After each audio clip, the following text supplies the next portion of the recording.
Welcome back to another episode of Twisted Metal Companion. I'm Peter over there trying to ride a bicycle. Is Tyler? How you doing, sir?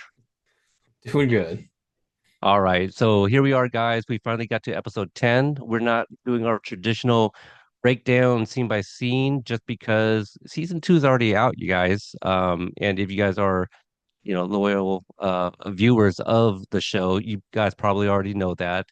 And we kind of wanted to abbreviate this coverage and start on the season two, which we're probably going to be doing something very similar to this particular episode. So we're going to do like a live watch along, at least live for us. We're going to queue up the episode, watch it together, and commentate. And after the show's done, I think that's when we'll go back and do the episode breakdowns. Yeah, I've already been speaking to a few people for interviews with season two, so really looking forward to that. So Shangri-La is the episode we're talking about today, episode 10, season one. This is the season finale. The episode is directed by Kitao Sakurai and written by showrunner Michael Jonathan Smith.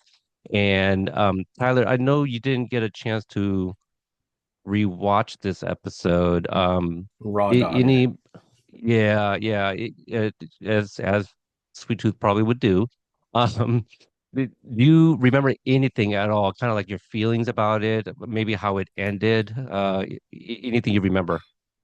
I remember the post credits scene. I remember that we get a lot of the car combat in Right. this one. Yep.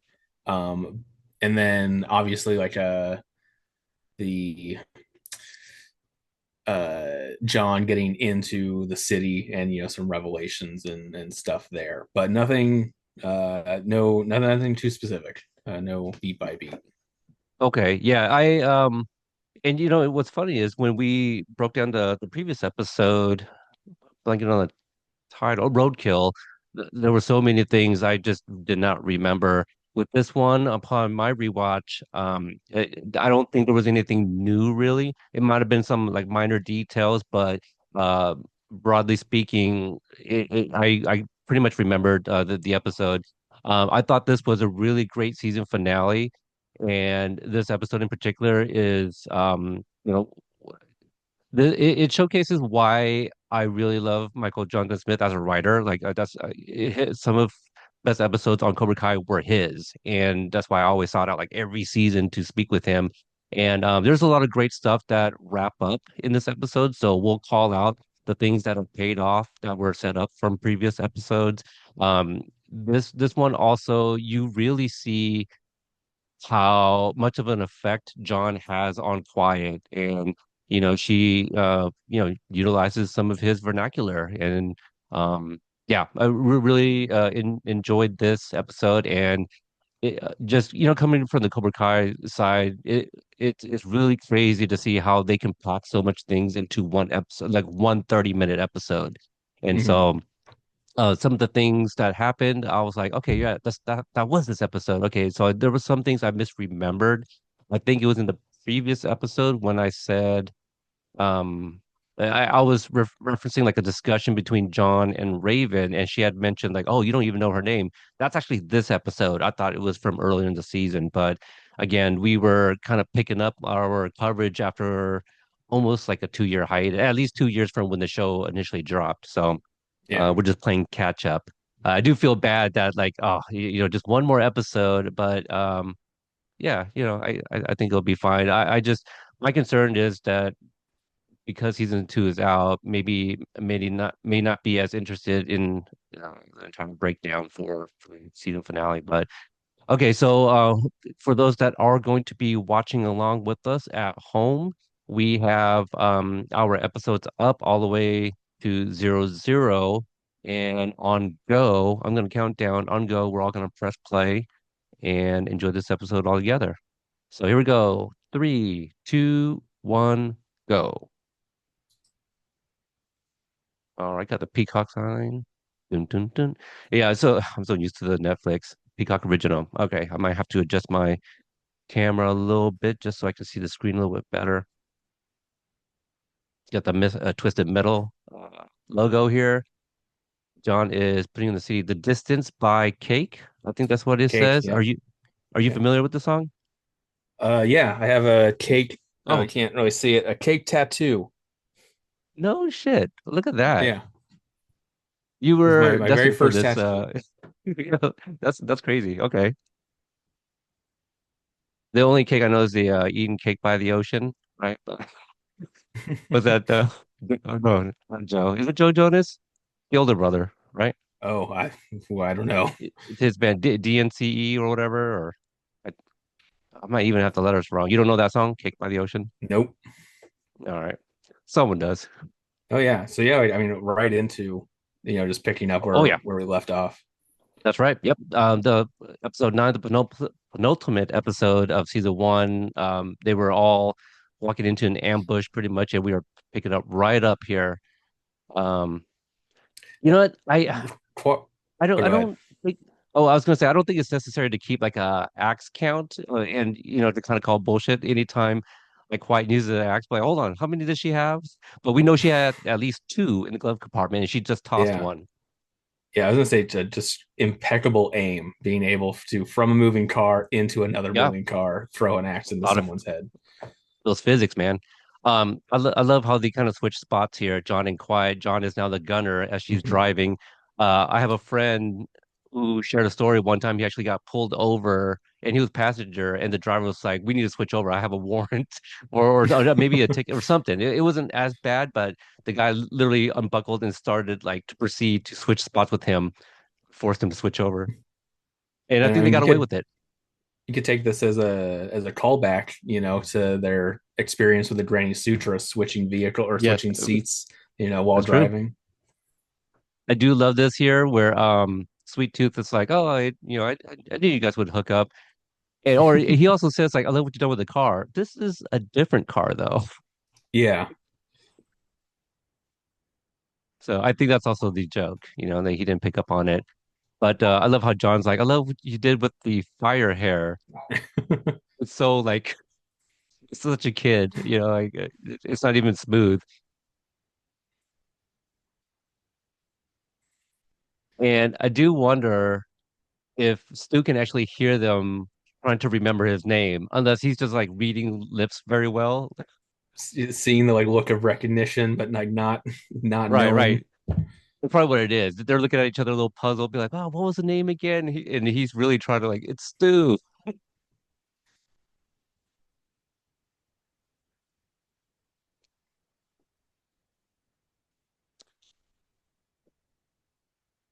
So Miranda is driving Twister, and she gets in the way of the homing missile to draw it away from on Quiet in Roadkill. Now, correct me if I'm wrong. Didn't Watts say that they want no part of this, whatever this was? Like she wants no part of it. Yeah. Which I guess after the Stones killed, some of them in the Oh, drive-by, it's a bit more personal now. that's fair. I forgot about that part. Yeah, because the good news, bad news came to when she was like, oh, or they were being served possum and squirrel. And then Mhm. later on, she mentions that yeah, they got or a stone kill like three of their drivers.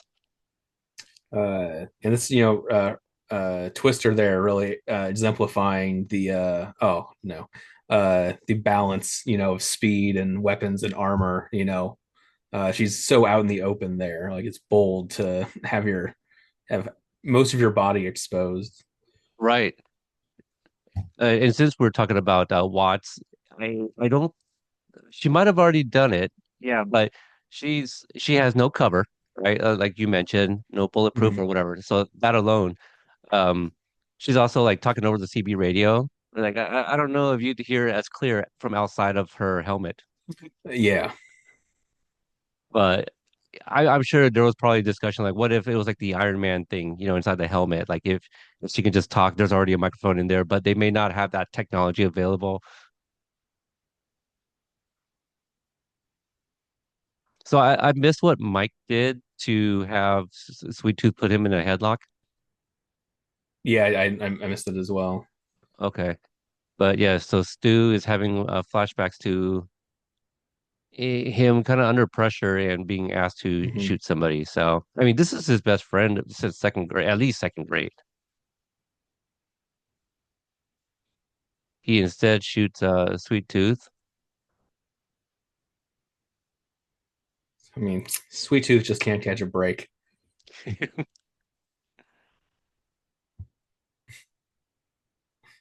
So now he's missing the one eye. Did the was that the shot to the back of the head? I think we're supposed to think that, right? Uh, yeah, yeah, because he was kind of like looking back and forth while driving.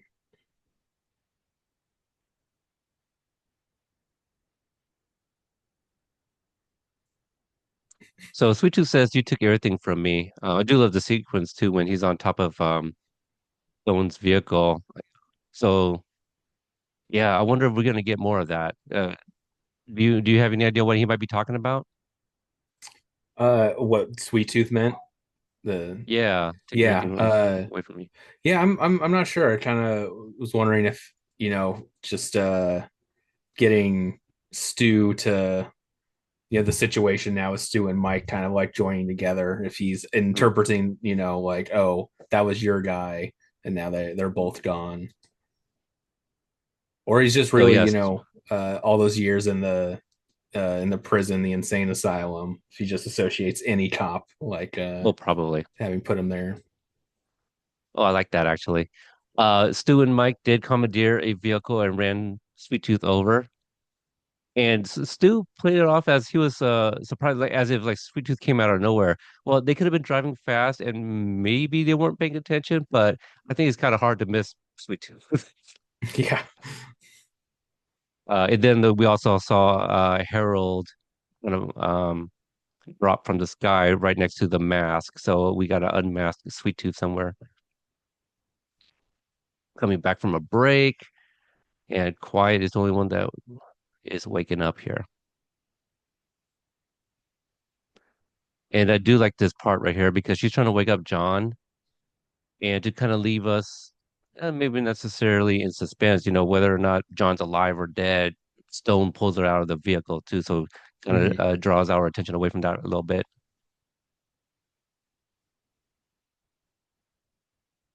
And I like that modification on the car to release the hood down as Yeah, a ramp. a little ramp. I love it. And what was he say? He said, did he say like "uh-oh" or something like that, or "oop"? Yeah, right. Is that what he says? Oopsies, something like Oh, that. oopsie, oopsie, or something like a kid.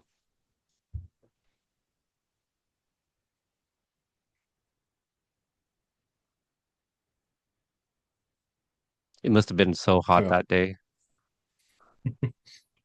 this is definitely something Stone not a fan of getting laughed at. Right. Yeah.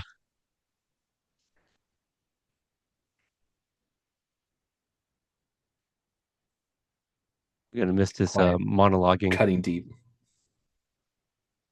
She's got a pretty good line here coming up.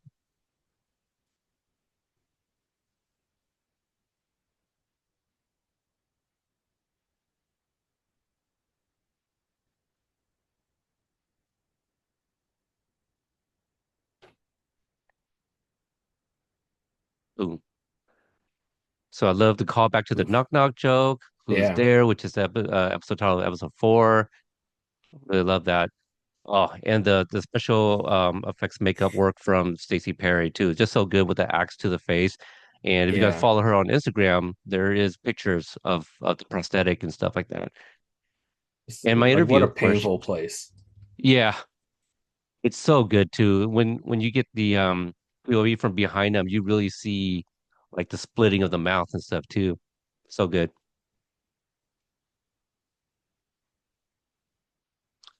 And kudos to Stone. I would be in a lot of pain, I feel. I don't know if Yeah, there's enough adrenaline to keep me chill. See his mouth there behind the axe? It's so good. I mean, because you'd be feeling the weight of that axe, just like Yeah. pulling away. Right. Oh,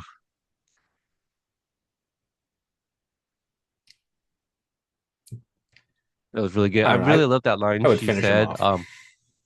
Right, the bear. Where did the bear come from? I don't even remember this from before. So I guess he took it along with him or something.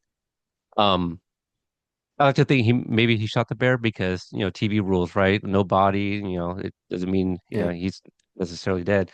But the If the you line don't that see she it, told yeah. him earlier when Stone said, "I'm in control," she goes, "No, you're not. You're just a guy with a gun or whatever." Hmm. That's I find that very powerful because I feel that she's like still willing to die, you know, um, just to kind of make a statement like, no, you're not in control. Like Yeah. you have the gun, you can do whatever, but there's somebody higher than you. There's always going to be somebody higher than you.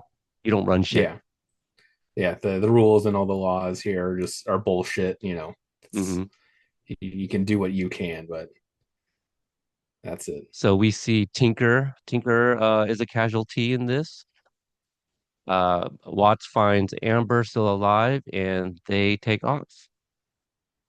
So that's also something I kind of misremembered. I thought Amber also died, but because I do remember the Yeah. shot to the neck. So, Hmm. all right. So John and Quiet arrive to the gates of New San Francisco, trying to get in, and he's got less than 2 minutes left to get inside.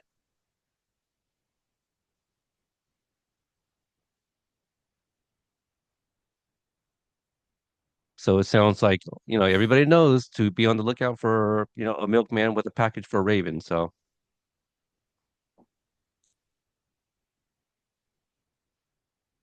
Man, just minutes to spare. As hmm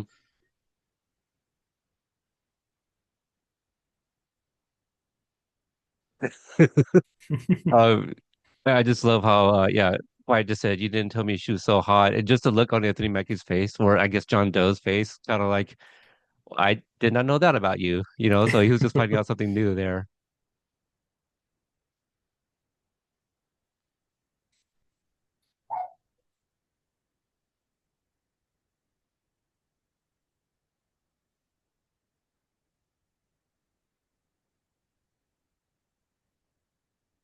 Yeah, this is going to be a tough watch. Every time I watch this, it's so difficult. It's difficult to watch just because there's a lot going on, right? Like Raven's getting her package, and the deal is John delivers, he gets to live inside, and he's gonna find out that Quiet is not allowed with him. So I do wonder, like, how is this any different from like I'm just trying to think logistics. Like, how do people get to move inside? Like, if you are a family, does the whole family come in? Like, what are you know what I mean? yeah. Yeah, and like what are the how do you get in, if you're not like a milkman? Like what are the how do you like apply yourself to like I'll be valued here. But like John doesn't plan on being a milkman afterwards, so what, Right. you know, he must have other needs in there.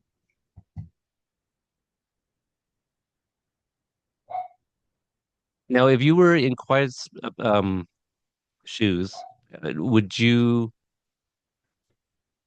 would you maybe not the shooting him that she's about to do here, but would you want him to go live inside the walls or have him come out and hit the road with you? I Because mean, it looks like that's what he's willing to do. It's like, well, if she's gonna go in with me, then I guess New San Francisco's not for us. yeah. I mean, thinking like logically, like, well, if he gets in, then you at least know someone in there. You have a chance to like maybe at a later time get in yourself. Hmm. Uh, but I mean, yeah, in the moment, it'd be pretty hard not to just be like, fuck this, Right. let's go. Um, she just said Jello John because he just learned that Jello is not actually a way of saying goodbye, and also the way he was being pulled into the gates as he was saying like no quiet or whatever. It always makes me reminds me of like Big Daddy, where like the kid is being Oh, taken away. yeah. He's like, I wipe my own ass. It had that kind of like feel to it.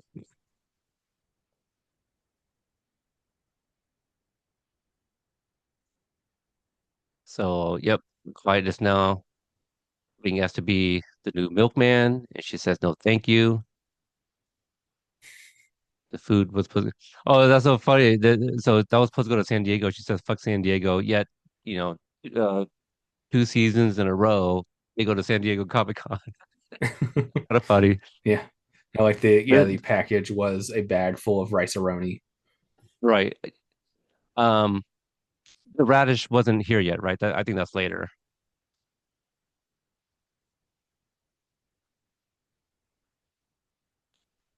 Rocky Road ice cream is the package. Uh, do you have a problem with the way she pronounces pistachio? Oh, I didn't wait. See, she says Oh, pistachio. pistachio. Yeah, it's What is weird. that?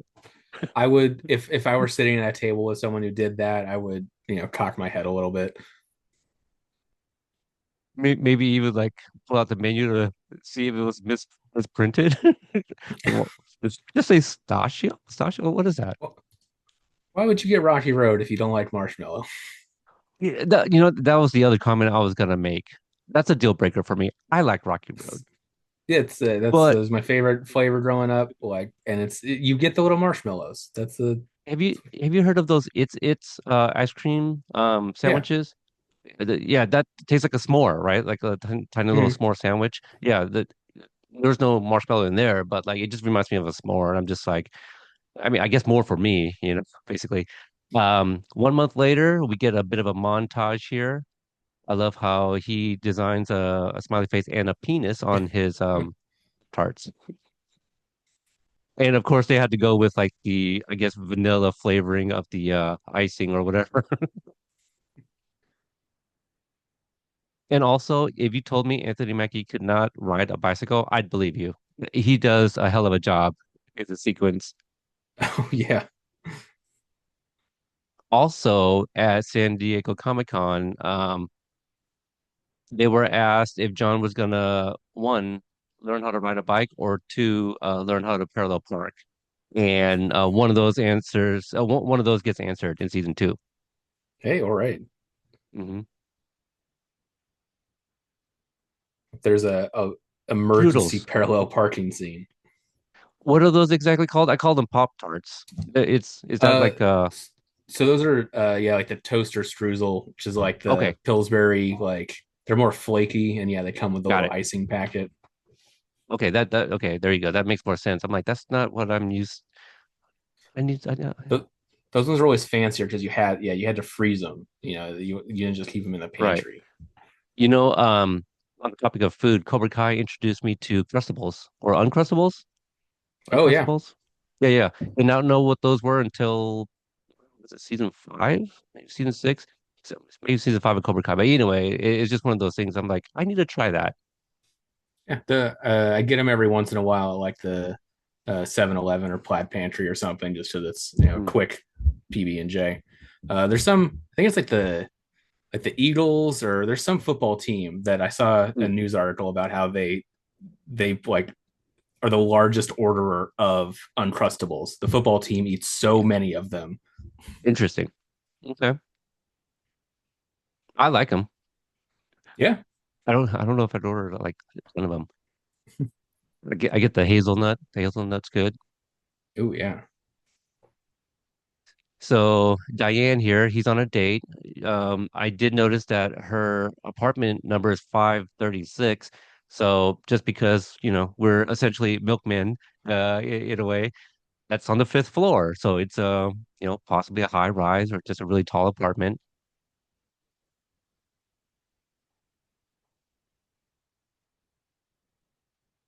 So he realizes that she's Bill's replacement at the gate.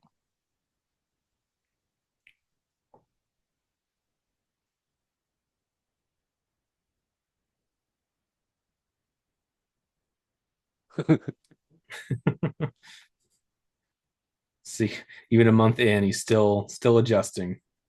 Yeah. Well, I mean, how often is he being offered wine? Oh He yeah. goes to the bar, he has like a beer, right? So, um, this the pizza delivery guy is played by Jorge Thompson, who was he still might be, but I'm not sure. He was MJ's assistant during his coverage of Cobra Kai. That's who I was communicating with to Okay. uh coordinate with that. He is also a writer for episode 201. So he co-wrote that with MJ in season 2. So here he is Cool. making a little cameo. I love that little exchange. I know we didn't really talk about it, but like John thinks he's a milkman, is trying to pay him with like ammo, and then offers up gasoline. And then the guy's like, "Well, there's money right there." And we saw in the Evelyn flashback where he used money to start a fire. So John's having his first bit of pizza, eating it with a fork and knife.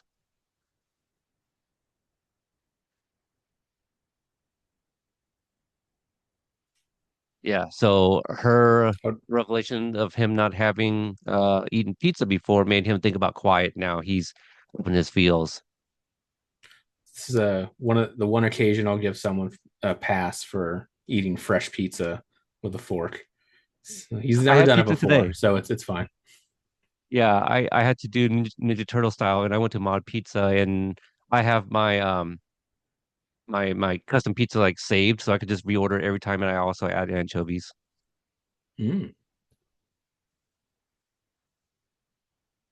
So a milkman is being robbed by Quiet. He thinks she's a vulture.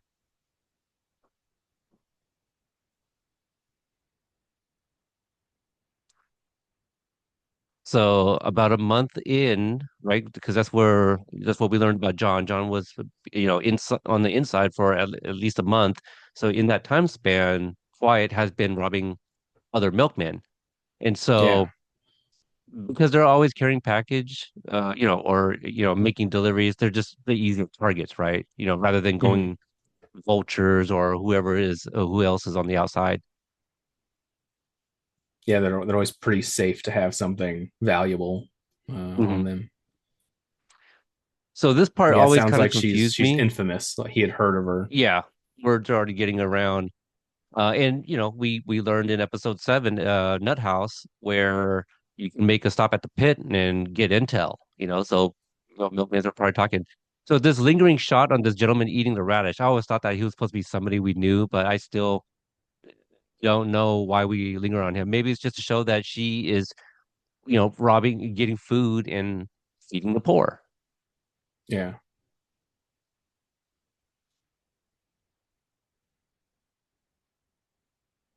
So we're inside the Kelly's bar, and I guess everybody had a role to play, and they just wanted to keep John there and satisfied so he can drive for Raven. It's yeah, very, very Truman Show. Yeah, the guy who plays Chester, I believe his name is Chris Yule. I have to look it up. And if I'm not mistaken, he is also a friend of MJ's. I believe they had a podcast together some time ago. Um, it's been several years. I didn't look it up before we start recording. So John just said he was going to leave, and we're coming back from a break.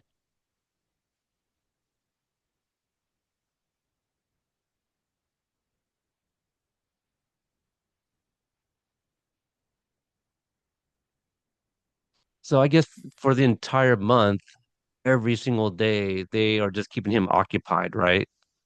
Yeah. They're just like they're trying to get him settled.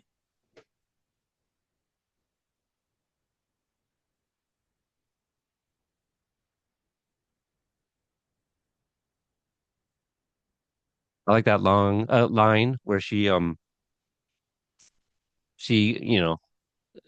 questions, "You're really gonna give this all up for a girl you knew for 10 days? I've had colds longer." I like that.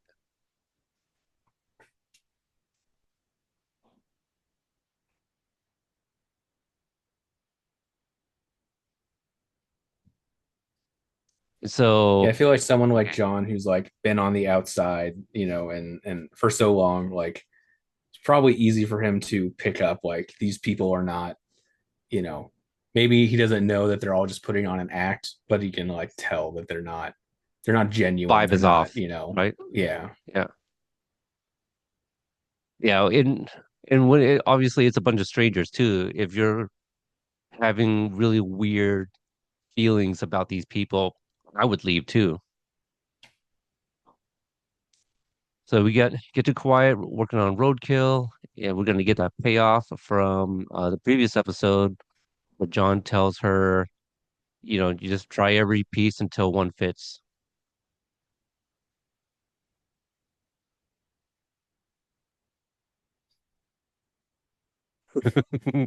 Oil goes in your mouth, fuel goes up your butt.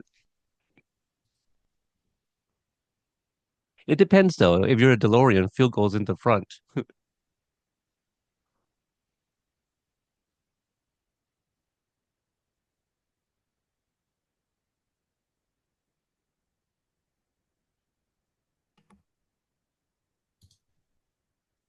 The more I see roadkill, like the more I do like it. It Yeah. just looks freaking heavy. If like to kind of call back to a comment I made in the last episode, if we're playing Mario Kart, I don't know if I would pick that vehicle. It just looks way too heavy. But once you get Yeah. going, the momentum and all that, I'm So sure yeah, it'd be a once you really get good it up to car. speed, but it takes hmm a while to get there.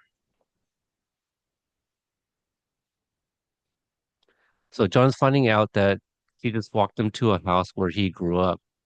I'm still kind of trying to figure out timeline and all that stuff. So him and his family lived here post fall, right?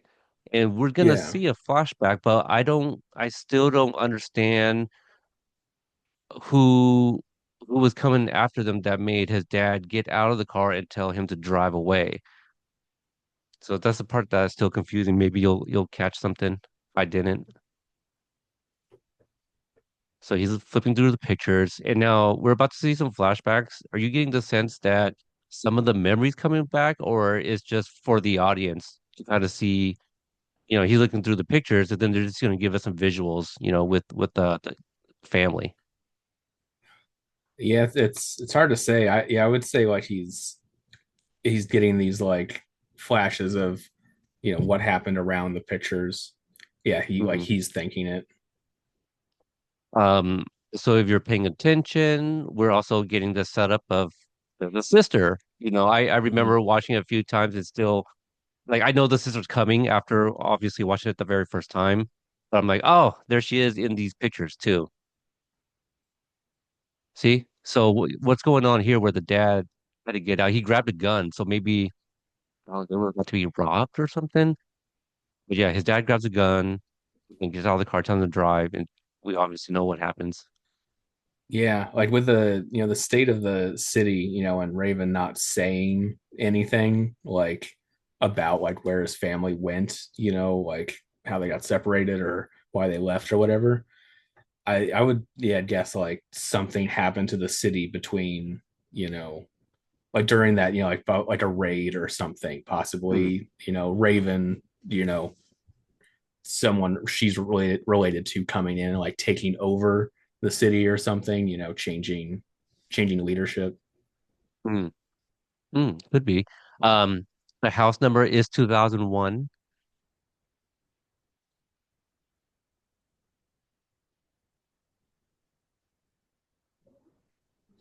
So this is where John finds out that she's not holding on to him to continue being a milkman. She wants him to be her driver for the upcoming tournament.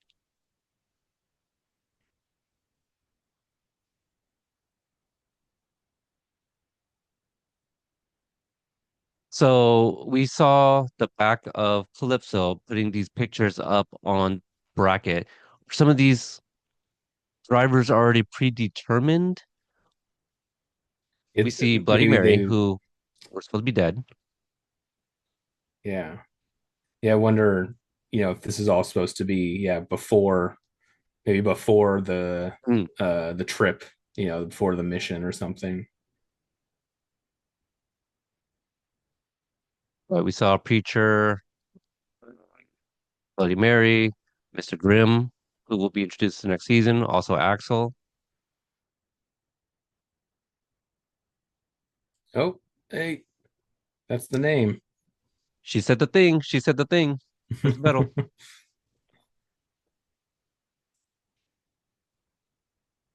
Did we know it was called Fuck Book?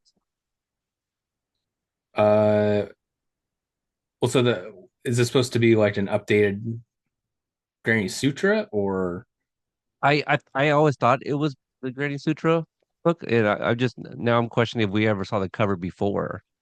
I'm pretty sure we did. Yeah. So she was so something I learned from season one of Twisted Metal: never look at a map while you're driving. So this is the Yeah. second time Wyatt has you know come across some sort of obstacle. She has run into Dollface and the dolls. If you're looking at the map while driving, you're going to run into something easily avoidable. Yes, 100%. Well, I don't know. She seemed to be kind of driven into a bit of an ambush. I'll go ahead and toss out episode there. But a couple things, that you can learn from that little last bit of dialogue. Oh, I just forgot about the stinger and forgot about the stinger, which we'll cue it up. Dang it. Okay, yeah, he's recording. Can shut the door. Uh, okay, so what was I saying? So the dialogue from Dollface, we find out that she's heard that Quiet knows her brother who goes by the name of John. So word is are getting around, or she has, people that, she's kind of like, what's his name? The eunuch from Game of Thrones, Varys. Oh, yeah. Yeah. Yep, So yeah, varies. so Varys, she's got little birds, telling her things is what it seems like. Give me a timestamp that we can resume. And apologies for those that did queue it up with us, but we will watch the stinger. I just forgot about it for a sec.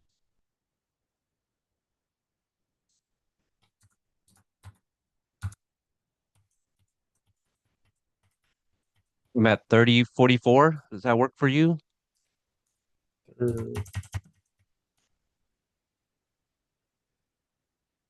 It the I'm paused where it says starring Anthony Mackie at 30:44.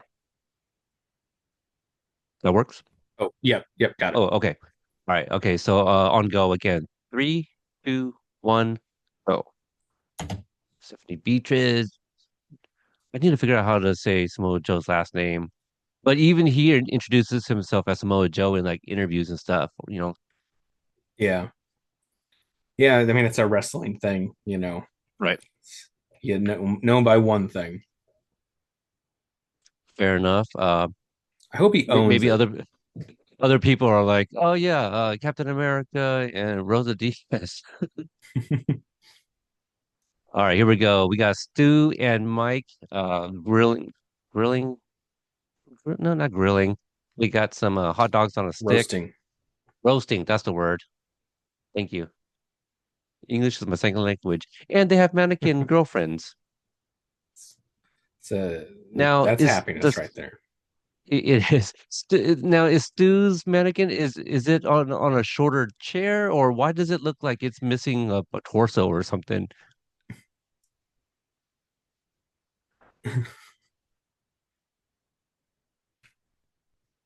You see it? Right? It looks a little bit Yeah, shorter. maybe it's pieced together from different parts. That could be. Hey, actually, that's a good point.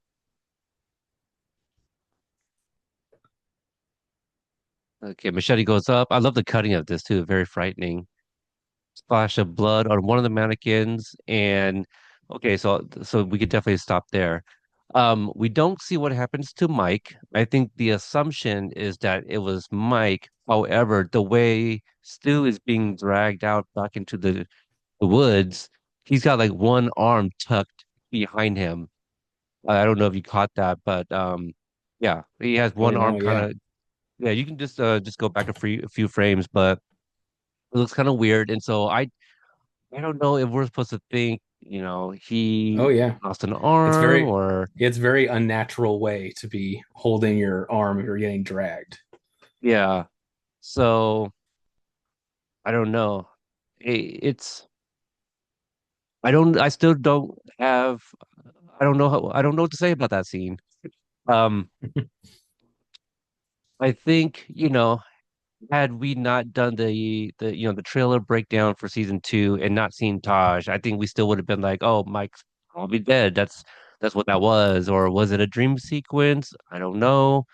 Really hard to say, but it's a hell of a thing to kind of end on, and it took yeah, a couple years to get season two. So all right. Well, Tyler, do you have any last thoughts about this episode before we get into I didn't do a really good job at our game. I'm just gonna have to wing it. No, yeah, I'm surprised, how fast it moves, Yeah. like it's really just picking up from where we left off on the last episode, and then right into they're back at the new San Francisco and going in. Yeah, I looking forward to season two. Uh, And the way it starts off, you can almost if season one released kind of like how season two is being released, where season two is 3, 2, 2, 2, 3. If season one did that, I feel like 9 and 10 definitely could have gone together.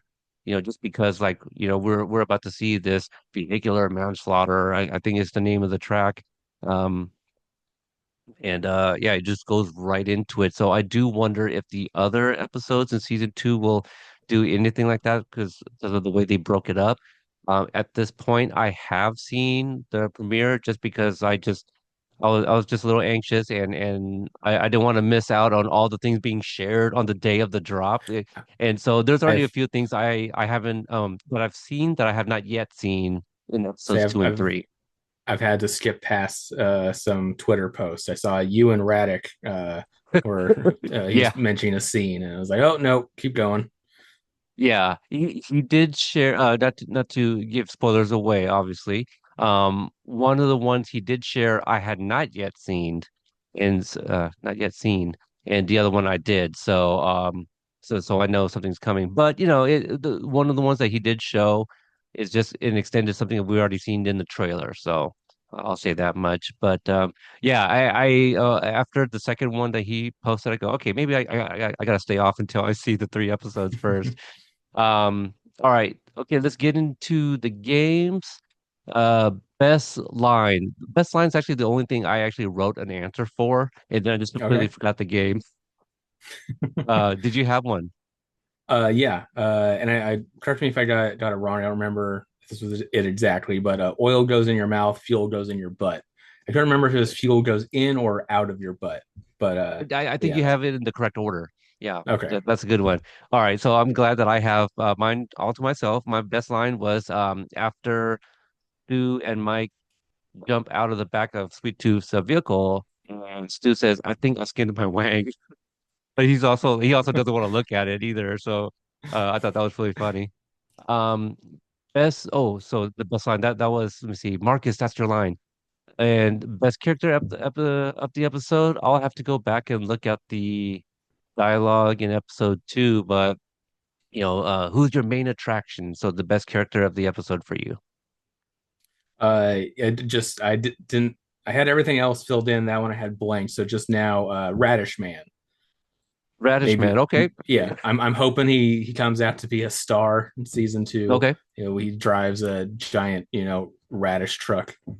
Maybe Quiet will be, she'll need some aid and he happens to be by and he's gonna Yeah. repay her for the I, radish. I was Uh on death's door and you gave me a radish. yes. Best character and I like how we only started doing this with episode six, so it gives me a chance to use people that have already been established. I'm going with Sweet Tooth for this one. I really like when he jumps out of the ice cream truck, like onto Stone's vehicle, I love all of that. And then the stinger at the end too, because it could have just been played straight, quick and easy, but there's that moment of levity, uh, where the joke breathes a little bit, and then we get that little horror shot at the end. Mm-hmm. Best costume for you, Casual John or San Francisco John, just kind of nice, laid riding a back, bike. making pastries, yeah, and trying to ride a bike. Yeah. For me, I'm gonna go with Dollface for this one, just because this is her first appearance, and obviously we'll see her in season two. But we talked about her look when we broke down the trailer for season two. I love like the badges that she wears. I think if I remember correctly, a lot of them were like keys, that she wore as badges. So it could be cars that she won in races. We don't know yet. Don't know if that will be answered, but in the event we get a chance to speak with Liz Vestola, the costume designer, maybe we can get some answers. Best death for you. Stone. As much as I love Thomas Hayden Church, and I'd love to see him again. His character is a piece of shit, and Mhm. if John or Quiet aren't going to kill him, then I'm happy enough with him killing himself in front of his teddy bear. Yeah, Assuming that happened, assuming that he's right, actually dead. right. I will. I think we're to assume he did, but I'm gonna go with that too. And maybe best death could also be, backslash, uh, most violent graphic injury, something like that. Mhm. Because I definitely want to give him the best death because of the axe to the mouth. That was really, really gnarly. Post fall slang. Uh, I'm just gonna call a shot for best for Stone for season two. Season two, episode 12. We're in 12, right? Uh, Well, is it? could you repeat what were you saying again? We're getting 12 episodes, right? Correct. Yeah, for season two. Yep. Okay. Yes, I'm calling the shot that season two, episode 12, we will see Mecha Stone. He will come back. He will be just like a brain in a jar on top of a like a semi truck or something. Basically, Kane from RoboCop 2, right? Like you're gonna take the Yes. brain. Yeah. I love it. Um, I feel like you almost mean. I think there's like a mecha doll face or something like that. I feel I was reading that strategy guide, and there's like a version of doll face, or maybe it was a vehicle that she drove where it's big and mechanical. I'm trying to forget. The lore is so big. But yeah, I'd love to see them. That'd be great. It is just his eyes along with the brain, yeah. looking There's like Krang. Thomas Hayden Church can just phone in a few lines. Just Yeah, I'm going to get you. that's it. So Post yeah, fall slang, did you post have? fall slang. Yeah, Jello, John. Yeah. It's the most touching, poignant of the of the slang that we've heard. Yeah, I'm gonna go with that too. Even though he misused it, it bookends, season one perfectly. That's when we got the introduction of him saying Jello was in the first episode, and she uses it in the finale. So, kill music. Didn't catch anything other than distant. What is Yeah, it? the distance. Yeah, cake. Cake. Okay. Yeah, And best use of a swear word. a physical representation of the fuck book. Oh, okay. Very nice. Mine would be what the fuck's so funny? From Stone to Quiet, and because you commented on it, like he hates to be laughed at, and so I thought that was perfect. And that's it. That's all of the games for the 5 episodes, the back half at least for season one. Will we get to the season or the first half? Who knows? We'll see. But can't wait to get started on our coverage of season two. So if you're still listening at this point, the first 3 episodes have dropped, and we're gonna very much do with those episodes what we did here. Watch, comment, and watch the second episode, comment, third episode, that kind of thing. And I did consider kind of breaking them up, but they're being released all at once. I think we'll just treat them as such. So Yeah, uh, keep it locked here, subscribe, follow on social media to stay updated. And yeah, I guess that's it. So until the next episode, keep it twisted.